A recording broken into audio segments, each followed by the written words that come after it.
and this is on Aftertaste. Yeah.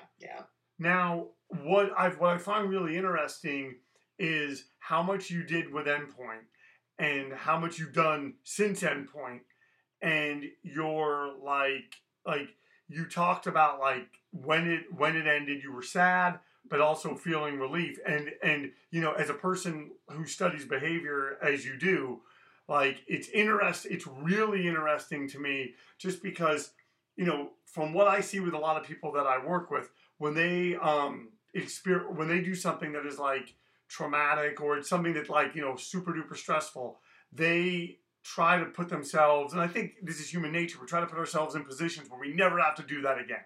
We never have to be in that position. Yet you continued to put yourself in that position. Why was that? Was it because you had more control? Was it because you weren't in that headspace? What was it? I think that once we got away from it, my friends, Duncan was already had moved on to Guilt.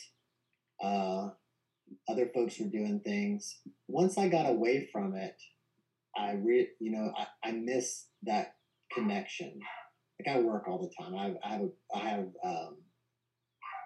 I don't know. Yeah, I was a moron. When I was a kid, I worked like 4 jobs always. Like, I always so this is the time that I let go, and so it serves a great function in my life. I feel that Endpoint was so different. There was so much.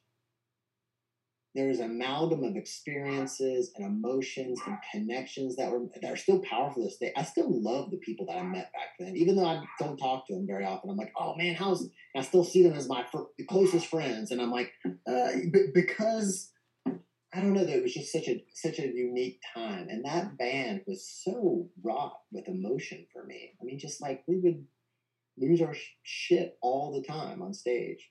I'd piss on myself sometimes. Like, we would just allow myself to get so wound up that the next band, I mean, I did a little band called Amaroke. We did a little small tour. But by the grace of God, it wasn't like that. By the grace of God, it's like, oh man, we can just do this. There's still hardcore out there. People are playing this. Let's do this, and and we thought it was fun to have the sensibility of, positive, politically positive messages. I think within that time, that was just so like, Yeah. And so we just wanted to be a different voice. So that was a whole different angle. That was like, all right, we're gonna go in and do this. It wasn't like, and once you start playing and you start writing songs, that sincere connection comes out, and you start connecting with that. But Endpoint was just like it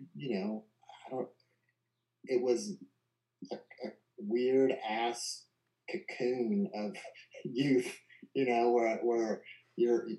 where you were just so personally connected to that band. I was so personally connected to my bandmates, and we were just over each other. So that was like a loss. Like, it was just such a, yeah. I mean, and you guys did a lot. Like I'm saying, that's a lot of records and a lot of touring as a band. Like, for like one band, because hardcore bands, it seemed like especially in the '90s, there was like a shelf life where they would go, burn real bright, and then it just when you kind of realized how bright it was burning, it was over. And you guys kept going, and records, and it was just very interesting watching all that happen, even though I was far away in California. Well, we were all really different dudes. Duncan and I were really close. Chad was kind of going his own route. Same thing with Pat. We had the hard time keeping drummers, and so there was just a lot of just exhausted. I think that some of the guys were just ready for the band to die even earlier than that. And right. So Duncan and I kept kind of pushing it forward, and then we got to this place of like, oh, this isn't healthy. We need to, and that's kind of what happened. But yeah, I was ready for something else, and I always think I'm okay being done with it, and then I'm like, oh no.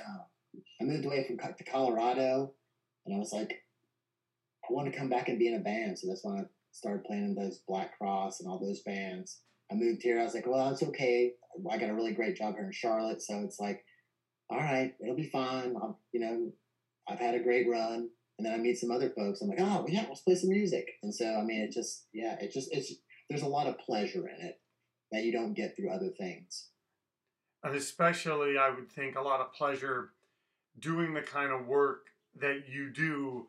I'm saying when you work in the field of applied behavior analysis, and I'm saying, and you're Oh, yeah. dealing, it's, like I've often thought of and I mean this seriously, like if you look at a pit, it doesn't look too much different than people having a behavior. Like if you look at the things that they're doing and the repetitive movements and it's like, and I always like thought that, and there's so many students or the students, clients, people that I've worked with that I've like there's some I haven't done it yet, but there's some I'd really like to take to a show just so they could see Oh, yeah. like something outside of their world that is like, hey, there really is a space that more people than yourself need to go to as well to release something. And you brought up something about like kind of like thinking like over time, like, oh, like all these, like, hey, all these people, like, I haven't seen this person, but we're still as close and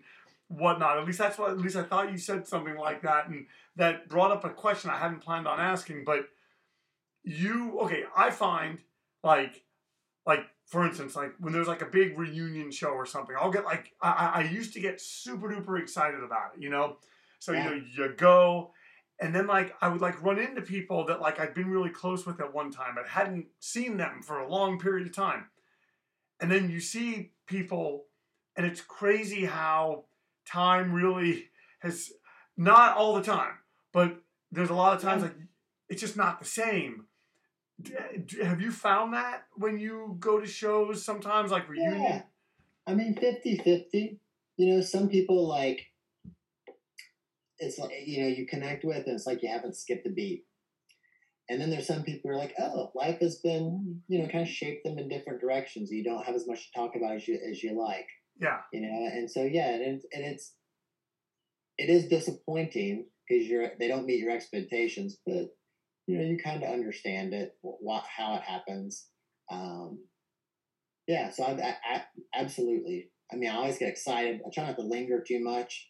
Oh, it's great to see. Yeah. You don't want to find that stuff out. You're like, okay. But I love, I'm very nostalgic. I'm very, I don't know, just love. I also acknowledge that so many people shaped this Kentucky boy, into a better person, right? I didn't do this myself. I did this because I was around good people, and a lot of those were outside of Kentucky.